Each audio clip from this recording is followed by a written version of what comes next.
شہادت فاروق رضی اللہ تعالی عنہ۔ حضرت محمد صلی اللہ علیہ وآلہ وسلم کی وفات کے بعد دین توحید اور امت مسلمہ کی پاسبانی کا کام ایک پہاڑ تھا، بلکہ اس سے بھی زیادہ بوجھل۔ یہ ناقابل برداشت بوجھ اسلام کے دو مخلص ترین فرزندوں نے متحد ہو کر اپنے کندھوں پر اٹھا لیا۔ ان میں پہلی شخصیت حضرت صدیق اکبر رضی اللہ تعالی عنہ کی تھی اور دوسری حضرت عمر فاروق رضی اللہ تعالی عنہ کی۔ حضرت صدیق رضی اللہ عنہ کی کیفیت یہ تھی کہ انہیں ایک طرف فراق رسول صلی اللہ علیہ وآلہ وسلم کا غم کھائے جا رہا تھا اور دوسری طرف اسلام اور امت کے افکار ان کے دل و دماغ کو پگھلاتے تھے۔ نتیجہ یہ ہوا کہ وفات نبوی صلی اللہ علیہ وآلہ وسلم کے بعد آپ صرف 2.25 سال جی سکے۔ اس کے بعد یہ پورا بوجھ حضرت عمر فاروق رضی اللہ تعالی عنہ کے کندھوں پر آ گیا۔ موصوف نے کس مشقت اور جان کنی سے اپنے فرائض خلافت ادا کیے، اس کا اندازہ ذیل کے واقعات سے کیجیے۔ ہرمزان بڑی شان و شوکت کا سپہ سالار تھا۔ یزدگرد شہنشاہ ایران نے اسے اہواز اور فارس 2 صوبوں کی گورنری دے کر مسلمانوں کے مقابلہ میں بھیجا تھا۔ جنگ ہوئی تو ہرمزان نے اس شرط پر ہتھیار ڈالے کہ اسے مدینہ میں صحیح و سلامت پہنچا دیا جائے۔ حضرت عمر رضی اللہ عنہ جو بھی فیصلہ کریں گے اسے منظور ہوگا۔ ہرمزان بڑی شان و شوکت سے روانہ ہوا۔ بڑے بڑے ایرانی رئیس اس کے ہم رکاب تھے۔ جب یہ مدینہ کے قریب پہنچا تو اس نے تاج مرصع سر پر رکھا، دیبا کی قبا زیب بدن کی، کمر سے مرصع تلوار لگائی اور شاہانہ جاہ و جلال کے ساتھ مدینہ میں داخل ہوا۔ مسجد نبوی صلی اللہ علیہ وسلم کے قریب پہنچ کر پوچھا گیا، امیر المومنین کہاں ملیں گے؟ ایرانیوں کا خیال تھا کہ جس شخص کے دبدبے نے تمام دنیا میں غلغلہ ڈال رکھا ہے اس کا دربار بھی بڑے ساز و سامان کا ہوگا۔ ایک بدوی نے اشارہ سے بتایا، وہ ہیں امیر المومنین۔ حضرت عمر رضی اللہ تعالی عنہ اس وقت صحن مسجد میں فرش خاک پر لیٹے ہوئے تھے۔ جب یرموک میں 30,000 رومی اپنے پاؤں میں بیڑیاں پہن کر مسلمانوں کے ساتھ لڑے تو حضرت عمر رضی اللہ عنہ کا حال کیا تھا؟ صحیح روایت ہے کہ جب تک یہ لڑائی ہوتی رہی حضرت عمر رضی اللہ عنہ رات کے وقت چین سے نہیں سوئے۔ پھر جب فتح کی خبر پہنچی تو بے اختیار سجدے میں گر گئے اور آنسو بہانے لگے۔ جنگ قادسیہ میں شہنشاہ ایران نے ملک کی آخری طاقتیں میدان جنگ میں جھونک دی تھیں۔ جنگ کی بلا خیزی کا اس سے اندازہ کیجیے کہ صرف ایک دن کے اندر معرکہ اغواث میں 10,000 ایرانی اور 2,000 مسلمان مقتول و مجروح ہوئے تھے۔ دوران جنگ میں حضرت عمر رضی اللہ تعالی عنہ کا حال یہ تھا کہ جب سے قادسیہ کا معرکہ شروع تھا آپ ہر روز طلوع آفتاب کے ساتھ مدینہ سے نکل جاتے تھے اور کسی درخت کے نیچے اکیلے کھڑے قاصد کی راہ تکتے رہتے تھے۔ جب قاصد فتح کی خبر لایا تو آپ رضی اللہ عنہ اس وقت بھی باہر کھڑے انتظار کر رہے تھے۔ جب معلوم ہوا کہ سعد رضی اللہ عنہ کا قاصد ہے تو آپ رضی اللہ عنہ نے حالات پوچھنے شروع کر دیے۔ قاصد اونٹ بھگائے جاتا تھا، حالات بیان کرتا جاتا تھا اور حضرت عمر رضی اللہ عنہ رکاب کے ساتھ دوڑتے جاتے تھے۔ جب شہر کے اندر مسلمانوں نے انہیں امیر المومنین کہہ کر پکارنا شروع کیا تو قاصد حیرت زدہ رہ گیا کہ آپ ہی رسول اللہ صلی اللہ علیہ وسلم کے جانشین ہیں۔ اب قاصد کہتا تھا، امیر المومنین آپ نے اپنا نام کیوں نہ بتایا کہ میں اس گستاخی کا مرتکب نہ ہوتا؟ مگر آپ رضی اللہ تعالی عنہ فرماتے تھے، یہ نہ کہو، اپنی اصلی بات جاری رکھو۔ قاصد بیان کرتا گیا اور آپ رضی اللہ عنہ اسی طرح رکاب کے ساتھ ساتھ چل کر گھر تشریف لائے۔ جب خلافت کی ذمہ داری قبول فرما چکے تو مسلمانوں کو مسجد نبوی میں جمع کر کے ارشاد فرمایا، مسلمانوں، مجھے تمہارے مال میں اس قدر حق ہے جس قدر کہ یتیم کے سرپرست کو یتیم کے مال میں ہوتا ہے۔ اگر میں دولت مند ہوا تو کچھ معاوضہ نہیں لوں گا، اگر تہیں دست ہو گیا تو صرف کھانے کا خرچ لوں گا۔ پھر بھی مجھ سے برابر باز پرس کرتے رہنا کہ میں نہ تو بے جا طور پر جمع کروں اور نہ بے جا طور پر خرچ کر سکوں۔ بیماری میں شہد کی ضرورت ہوئی تو مسجد نبوی صلی اللہ علیہ وسلم میں سب کو جمع کر کے درخواست کی، اگر آپ لوگ اجازت دیں تو بیت المال سے تھوڑا سا شہد لے لوں۔ لوگوں نے منظور کیا تو شہد لیا۔ رات رات بھر نمازیں پڑھتے تھے اور اس قدر روتے تھے کہ روتے روتے ہچکی بندھ جاتی تھی۔ آنسوؤں کی روانی سے چہرہ اقدس پر 2 سیاہ لکیریں پڑ گئی تھیں۔ حضرت عبداللہ بن شداد رضی اللہ عنہ فرماتے ہیں کہ ایک دفعہ حضرت عمر رضی اللہ عنہ نماز پڑھا رہے تھے، جب قرت کرتے ہوئے آپ آیت پاک انما اشکو بثی و حزنی الی اللہ پر پہنچے تو اس زور سے روئے کہ لوگ مضطرب ہو گئے۔ امام حسن رضی اللہ عنہ سے روایت ہے کہ حضرت عمر رضی اللہ عنہ نماز پڑھ رہے تھے جب اس آیت پر پہنچے، ان عذاب ربک لواقع ما لہ من دافع، تو اس قدر روئے کہ روتے روتے آنکھیں سوج گئیں۔ بعض دفعہ لوگوں کو شبہ ہوتا کہ فرط غم سے آپ رضی اللہ عنہ کا دل چھوٹ جائے گا اور اب آپ بچیں گے نہیں۔ کئی دفعہ حالت اس قدر رقیق ہو جاتی تھی کہ کئی دن تک لوگ بیمار پرسی کرنے آتے تھے۔ ایک صحابی ان اعمال حسنہ کا ذکر کر رہے تھے جو انہوں نے رسول اللہ صلی اللہ علیہ وسلم کے ساتھ مل کر انجام دیے تھے۔ حضرت عمر رضی اللہ تعالی عنہ بے قرار ہو گئے اور ارشاد فرمایا، مجھے اس ذات پاک کی قسم جس کے ہاتھ میں میری جان ہے، میں تو اسی کو غنیمت سمجھتا ہوں کہ اگر اجر نہ ملے تو عذاب ہی سے بچ جاؤں۔ ایک راستے پر سے گزر رہے تھے کہ کچھ خیال آیا، وہیں آپ رضی اللہ عنہ زمین کی طرف جھکے اور ایک تنکا اٹھا لیا، پھر ارشاد فرمایا، اے کاش میں اس تنکے کی طرح خس و خاشاک ہوتا، اے کاش میں پیدا ہی نہ کیا جاتا، اے کاش میری ماں مجھے نہ جانتی۔ ایک دوسرے موقع پر فرمایا، اگر آسمان سے ندا آئے کہ ایک آدمی کے سوا دنیا کے تمام لوگ بخش دیے گئے ہیں، تب بھی میرا خوف زائل نہ ہوگا، میں سمجھوں گا شاید وہ ایک بدقسمت انسان میں ہوں گا۔ ان خیالات نے آپ رضی اللہ عنہ کی معاشی زندگی میں بڑی تکلیف پیدا کر دی تھی۔ آپ روم اور ایران کے شہنشاہ بن چکے تھے، پھر بھی آپ سے فقر و فاقہ کی زندگی نہ چھوٹی۔ لوگ اس کو محسوس کرتے تھے مگر آپ رضی اللہ عنہ راضی برضا تھے۔ ایک دن آپ رضی اللہ عنہ کی صاحبزادی ام المومنین حضرت حفصہ رضی اللہ تعالی عنہا نے جرت کر کے یہ کہہ ہی دیا، والد محترم، خدا نے آپ کو بڑا درجہ دیا ہے، آپ کو اچھے لباس اور اچھی غذا سے پرہیز نہ کرنا چاہیے۔ ارشاد فرمایا، اے جان پدر، معلوم ہوتا ہے کہ تم رسول اللہ صلی اللہ علیہ وسلم کے فقر و فاقہ کو بھول گئی ہو۔ خدا کی قسم میں انہی کے نقش قدم پر چلوں گا تاکہ آخرت کی مسرت حاصل کروں۔ اس کے بعد آپ رضی اللہ عنہ نے رسول اللہ صلی اللہ علیہ وسلم کی تنگ دستی کا ذکر چھیڑ دیا، یہاں تک کہ حضرت حفصہ رضی اللہ تعالی عنہا بے قرار ہو کر رونے لگیں۔ ایک دفعہ یزید بن سفیان نے آپ رضی اللہ عنہ کی دعوت کی۔ جب دسترخوان پر بعض اچھے کھانے آئے تو آپ رضی اللہ تعالی عنہ نے ہاتھ کھینچ لیا اور فرمایا، اس ذات کی قسم جس کے ہاتھ میں میری جان ہے، اگر تم رسول اللہ صلی اللہ علیہ وسلم کا طریقہ چھوڑ دو گے تو ضرور بھٹک جاؤ گے۔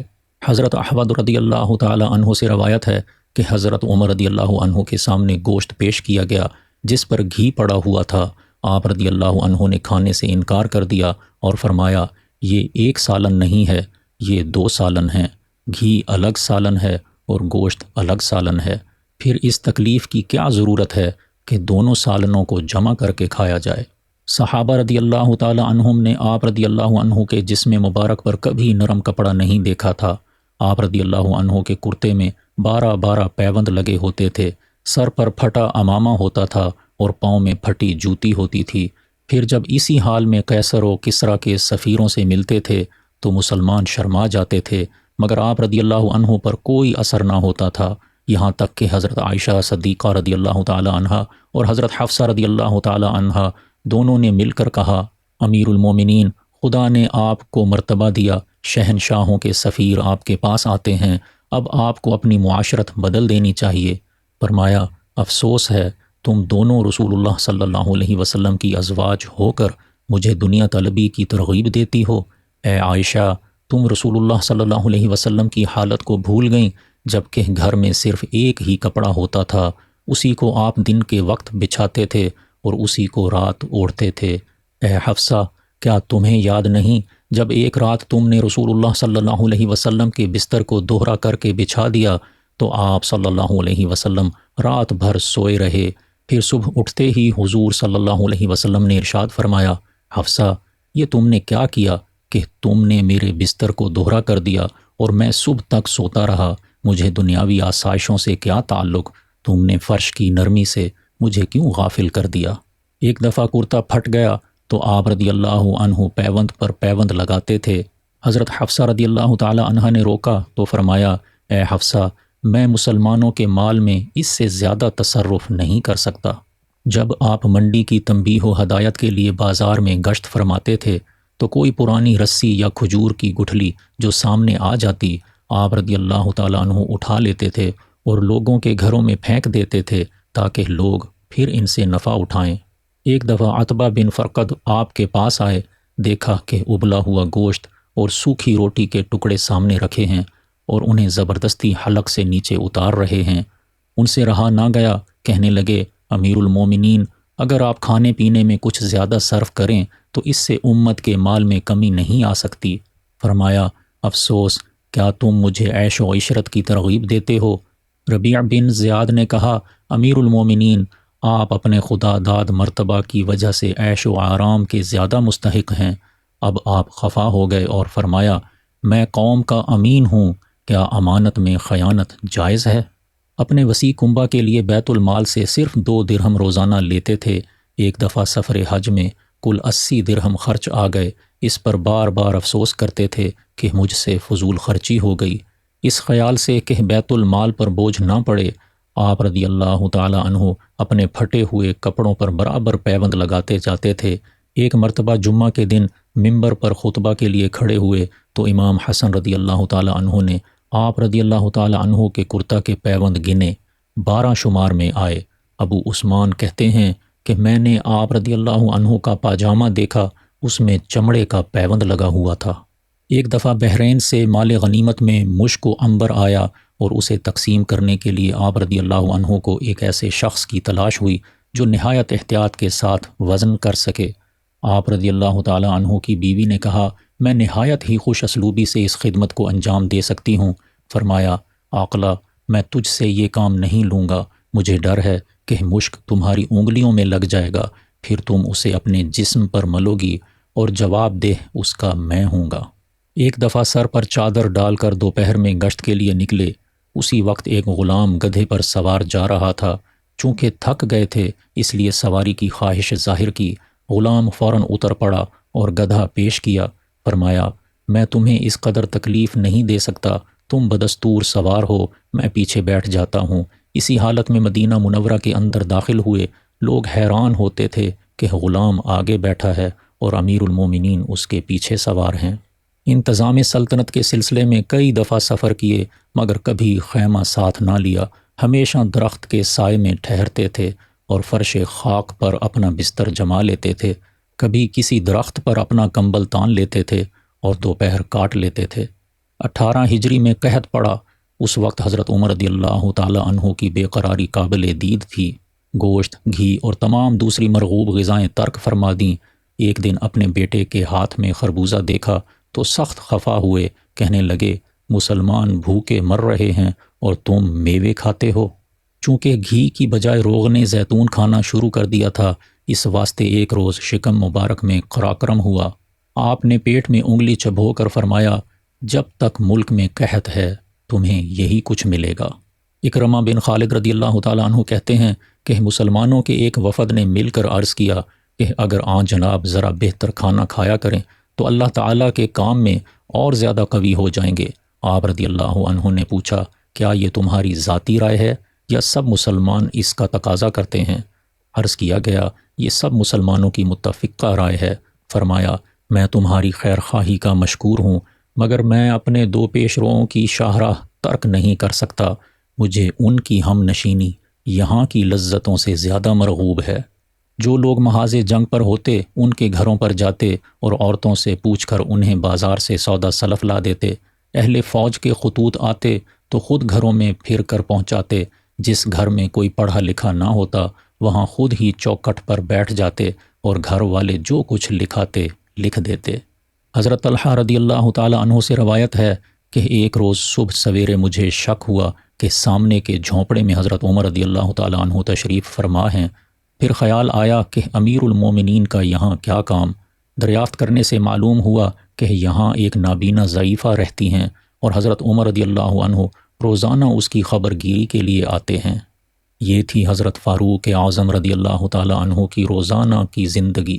اللہ کا بے پناہ خوف، مسلمانوں کی بے پناہ خدمت، شب و روز کی بے پناہ مصروفیتیں، ان سب پر مستزاد یہ کہ ایک رات بھی پاؤں پھیلا کر نہ سوتے تھے اور ایک وقت بھی سیر ہو کر نہ کھاتے تھے۔ نتیجہ یہ ہوا کہ جسم پاک روز بروز تحلیل ہوتا گیا، قوت گھٹ گئی، جسم مبارک سوکھ گیا اور بڑھاپے سے بہت پہلے بڑھاپا محسوس کرنے لگے۔ ان ایام میں اکثر فرمایا کرتے، اگر کوئی دوسرا شخص بار خلافت اٹھا سکتا تو خلیفہ بننے کی بجائے مجھے یہ بہت زیادہ پسند تھا کہ میری گردن اڑا دی جائے۔ 23 ہجری میں کرمان، سجستان، مکران اور اصفہان کے علاقے فتح ہوئے، گویا سلطنت اسلامی کی حدود مصر سے بلوچستان تک وسیع ہو گئیں۔ اسی سال آپ رضی اللہ تعالی عنہ نے آخری حج فرمایا۔ حج سے واپس تشریف لا رہے تھے، راہ میں ایک مقام پر ٹھہر گئے اور بہت سی کنکریاں جمع کر کے ان پر چادر بچھائی، پھر چت لیٹ کر آسمان کی طرف ہاتھ اٹھائے اور دعا کرنے لگے، خداوند اب میری عمر زیادہ ہو گئی ہے، میرے قوا کمزور پڑ گئے ہیں اور میری رعایا ہر جگہ پھیل گئی ہے، اب تو مجھے اسی حالت میں اٹھا لے کہ میرے اعمال برباد نہ ہوں اور میری عمر کا پیمانہ اعتدال سے متجاوز نہ ہو۔ کعب رضی اللہ عنہ بن احبار نے کہا، میں تورات میں یہ دیکھتا ہوں کہ آپ شہید ہوں گے۔ آپ رضی اللہ عنہ نے فرمایا، کیسے ممکن ہے کہ عرب میں رہتے ہوئے شہید ہو جاؤں؟ پھر دعا فرمائی، اے خداوند مجھے اپنے راستے میں شہادت عطا کر اپنے محبوب کے مدینہ کی حدود کے اندر پیغام اجل ارزانی فرما۔ ایک دن خطبہ جمعہ میں ارشاد فرمایا، میں نے خواب میں دیکھا ہے کہ ایک مرغ آیا ہے اور مجھ پر ٹھونکیں مار رہا ہے۔ اس کی تعبیر یہی ہو سکتی ہے کہ اب میری موت کا زمانہ قریب آ گیا، میری قوم مطالبہ کر رہی ہے کہ میں اپنا ولی عہد مقرر کروں۔ یاد رکھو کہ میں موت کا مالک ہوں، نہ دین اور خلافت کا۔ خدا تعالیٰ اپنے دین اور خلافت کا خود محافظ ہے، وہ انہیں کبھی ضائع نہیں کرے گا۔ زہری رحمۃ اللہ علیہ کہتے ہیں کہ حضرت عمر رضی اللہ تعالیٰ عنہ نے حکم دیا کہ کوئی مشرک جو بالغ ہو مدینہ منورہ میں داخل نہیں ہو سکتا۔ اس سلسلہ میں حضرت مغیرہ رضی اللہ تعالیٰ عنہ بن شعبہ گورنر کوفہ نے آپ کو لکھا کہ یہاں کوفہ میں فیروز نامی ایک بہت ہوشیار نوجوان ہے اور وہ نقاشی، نجاری اور آہن گری میں بڑی مہارت رکھتا ہے، اگر آپ اسے مدینہ میں داخلے کی اجازت عطا کریں تو وہ مسلمانوں کے بہت کام آئے گا۔ حضرت عمر رضی اللہ تعالیٰ عنہ نے حکم دیا کہ اس کو بھیج دیا جائے۔ فیروز نے مدینہ پہنچ کر شکایت کی کہ مغیرہ رضی اللہ تعالیٰ عنہ بن شعبہ نے مجھ پر بہت زیادہ ٹیکس لگا رکھا ہے، آپ کم کرا دیجئے۔ حضرت عمر رضی اللہ عنہ نے پوچھا، کتنا ٹیکس ہے؟ فیروز نے کہا، 2 درہم روزانہ۔ حضرت عمر رضی اللہ عنہ نے کہا، تمہارا پیشہ کیا ہے؟ فیروز نے کہا، نجاری، نقاشی اور آہن گری۔ حضرت عمر رضی اللہ عنہ نے کہا، ان صنعتوں کے مقابلہ میں یہ رقم کچھ بہت نہیں ہے۔ فیروز کے لیے یہ جواب ناقابل برداشت تھا، وہ عناد سے لبریز ہو گیا اور دانت پیستا باہر چلا گیا۔ وہ کہہ رہا تھا کہ امیر المومنین میرے سوا ہر ایک کا انصاف کرتے ہیں۔ چند روز کے بعد حضرت عمر رضی اللہ عنہ نے اسے پھر یاد فرمایا اور پوچھا، میں نے سنا ہے کہ تم ایک چکی تیار کر سکتے ہو جو ہوا سے چلے۔ فیروز نے ترش روئی سے جواب دیا کہ میں تمہارے لیے ایک ایسی چکی تیار کر دوں گا جسے یہاں کے لوگ کبھی نہیں بھولیں گے۔ فیروز رخصت ہو گیا تو آپ رضی اللہ عنہ نے فرمایا، یہ نوجوان مجھے قتل کی دھمکی دے گیا ہے۔ دوسرے روز ایک 2 دھارا خنجر جس کا قبضہ وسط میں تھا آستین میں چھپایا اور صبح سویرے مسجد کے گوشے میں آ بیٹھا۔ مسجد میں کچھ لوگ صفیں سیدھی کرنے پر مقرر تھے، جب وہ صفیں سیدھی کر لیتے تو حضرت عمر رضی اللہ تعالی عنہ تشریف لاتے اور امامت کراتے تھے۔ اس روز بھی اسی طرح ہوا، جب صفیں سیدھی ہو چکیں تو حضرت عمر رضی اللہ عنہ امامت کے لیے آگے بڑھے اور جوں ہی نماز شروع کی، فیروز نے دفعتاً گھات میں نکل کر 6 وار کیے، جن میں ایک ناف کے نیچے پڑا۔ دنیا نے اس دردناک ترین حالت میں خدا پرستی کا ایک عجیب نظارہ دیکھا۔ اس وقت جب کہ حضرت عمر رضی اللہ تعالی عنہ اپنے قدموں پر گر رہے تھے، آپ رضی اللہ تعالی عنہ نے حضرت عبد الرحمن بن عوف رضی اللہ عنہ کا ہاتھ پکڑ کر اپنی جگہ پر کھڑا کر دیا اور خود وہیں زخموں کے صدمہ سے زمین پر گر پڑے۔ حضرت عبد الرحمن بن عوف رضی اللہ تعالی عنہ نے اس حالت میں نماز پڑھائی کہ امیر المومنین حضرت فاروق اعظم رضی اللہ تعالی عنہ سامنے پڑے تڑپ رہے تھے۔ فیروز نے اور لوگوں کو بھی زخمی کیا، لیکن آخر وہ پکڑا گیا اور اسی وقت اس نے خودکشی کر لی۔ حضرت فاروق رضی اللہ تعالیٰ عنہ کو اٹھا کر گھر لایا گیا۔ آپ رضی اللہ عنہ نے سب سے پہلے یہ دریافت فرمایا کہ میرا قاتل کون تھا؟ لوگوں نے عرض کیا فیروز۔ اس جواب سے چہرہ انور پر بشاشت ظاہر ہوئی اور زبان مبارک سے فرمایا الحمدللہ، میں کسی مسلمان کے ہاتھ سے قتل نہیں ہوا۔ لوگوں کا خیال تھا کہ زخم کاری نہیں، اس لیے شفا ہو جائے گی، چنانچہ ایک طبیب بلایا گیا۔ اس نے دوا اور دودھ پلایا، مگر یہ دونوں چیزیں زخم کی راہ سے باہر آ گئیں۔ اس سے تمام مسلمانوں پر افسردگی طاری ہو گئی اور وہ سمجھے کہ اب حضرت عمر رضی اللہ تعالی عنہ جاں بھر نہ ہو سکیں گے۔ حضرت عمر رضی اللہ تعالی عنہ تنہا زخمی نہیں ہوئے، ایسا معلوم ہوتا تھا کہ پورا مدینہ زخمی ہو گیا، خلافت اسلامیہ زخمی ہو گئی ہے، اس سے بھی زیادہ یہ کہ خود اسلام پاک زخمی ہو گیا۔ غم میں ڈوبے ہوئے لوگ آپ رضی اللہ تعالی عنہ کی عیادت کے لیے آتے تھے اور بے اختیار آپ کی تعریفیں کرتے۔ حضرت ابن عباس رضی اللہ عنہ آئے اور بے اختیار آپ رضی اللہ تعالی عنہ کے فضائل و اوصاف بیان کرنے لگے۔ ارشاد فرمایا اگر آج میرے پاس دنیا بھر کا سونا بھی موجود ہوتا تو میں اسے خوف قیامت سے رستگاری حاصل کرنے کے لیے قربان کر دیتا۔ جب تک حضرت فاروق اعظم رضی اللہ تعالی عنہ مسلمانوں کی آنکھوں کے سامنے تھے، انہیں نئے انتخاب کا تصور تک نہیں ہوا۔ وہ یوں سمجھتے تھے کہ شاید اسلام کا یہ سب سے بڑا خادم یوں ہی عرصہ دراز تک امت رسول صلی اللہ علیہ وسلم کی حفاظت کرتا رہے گا۔ جب عمر فاروق رضی اللہ عنہ ناگہاں بستر پر گر پڑے تو مسلمانوں کو اب پہلی دفعہ اپنی بے بسی اور اسلام کی تنہائی کا احساس ہوا۔ اب ہر مسلمان کو سب سے پہلا فکر یہی تھا کہ اب حضرت عمر رضی اللہ تعالی عنہ کے بعد اس امت کا محافظ کون ہوگا؟ جتنے بھی لوگ خبر گیری کے لیے آتے تھے یہی عرض کرتے تھے امیر المومنین آپ اپنا جانشین مقرر کرتے جائیے۔ آپ رضی اللہ تعالی عنہ مسلمانوں کا یہ تقاضا سنتے تھے اور چپ ہو جاتے تھے۔ آخر ارشاد فرمایا کیا تم یہ چاہتے ہو کہ موت کے بعد بھی یہ بوجھ میرے ہی کندھوں پر رہے؟ یہ نہیں ہو سکتا۔ میری آرزو صرف یہی ہے کہ میں اس مسئلہ سے اس طرح الگ ہو جاؤں کہ میرے عذاب و ثواب کے دونوں پلڑے برابر رہ جائیں۔ حضرت فاروق اعظم رضی اللہ تعالی عنہ نے انتخاب خلافت کے مسئلہ پر مدتوں غور فرمایا تھا اور وہ اکثر اسی کو سوچا کرتے تھے۔ لوگوں نے متعدد مرتبہ ان کو اس حالت میں دیکھا تھا کہ سب سے الگ متفکر بیٹھے ہوئے ہیں اور کچھ سوچ رہے ہیں۔ دریافت کیا جاتا تو ارشاد فرماتے میں خلافت کے معاملے میں حیران ہوں، کچھ نہیں سوچتا۔ بارہا کے غور و فکر کے بعد بھی ان کی نظر کسی ایک شخص پر جمتی نہیں تھی۔ بارہا ان کے منہ سے ایک بے ساختہ آہ نکل جاتی تھی افسوس مجھے اس بار کا کوئی اٹھانے والا نظر نہیں آتا۔ ایک شخص نے کہا آپ عبداللہ بن عمر رضی اللہ تعالی عنہ کو خلیفہ کیوں نہیں مقرر کر دیتے؟ فرمایا اے شخص خدا تجھے غارت کرے، واللہ میں نے کبھی خدا سے یہ استدعا نہیں کی۔ کیا میں ایسے شخص کو خلیفہ بنا دوں جس میں اپنی بیوی کو طلاق دینے کی بھی صحیح قابلیت موجود نہیں ہے؟ اسی سلسلہ میں فرمایا میں اپنے ساتھیوں کو خلافت کی حرص میں مبتلا دیکھ رہا ہوں۔ ہاں اگر آج سالم رضی اللہ تعالی عنہ، ابو حذیفہ رضی اللہ تعالی عنہ یا ابو عبیدہ بن جراح رضی اللہ تعالی عنہ زندہ ہوتے تو میں ان کے متعلق کہہ سکتا تھا۔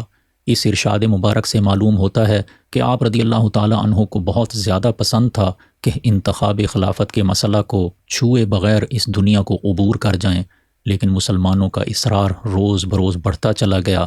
آخر آپ رضی اللہ تعالی عنہ نے فرمایا کہ میرے انتقال کے بعد عثمان، علی، طلحہ، زبیر، عبد الرحمن بن عوف اور سعد بن وقاص رضی اللہ تعالی عنہم 3 دن کے اندر جس شخص کو منتخب کر لیں اسی کو خلیفہ مقرر کیا جائے۔